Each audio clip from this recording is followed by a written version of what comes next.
Hindi ako nakapagluto ng curry. Luluto ako ng curry. Ibabrown natin yung ating sibuyas. Isang buong sibuyas yan.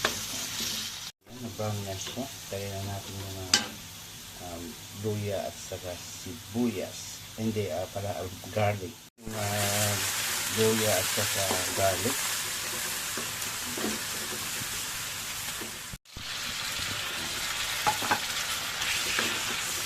Ito natin yung beef natin at saka yung beef. Ayan, ligit ng pata. Sorry. Dito na yung saglit.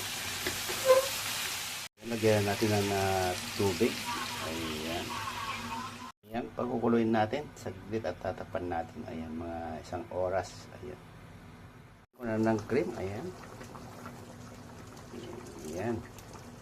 Tapos haluin ko na lang. Ayan, luto na ang aking curry. Ayan, matagal ako na na-miss itong aking niluluto. So, it means titikman ko na siya, ano. Ayan. Ko na kasi alam ko na luto na siya. So, titikman ko na uli yung sabaw niya. Ayan, mamanti-mantika pa. Ayan.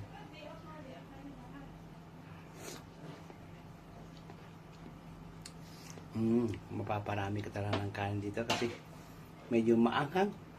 Perfect yung alat niya.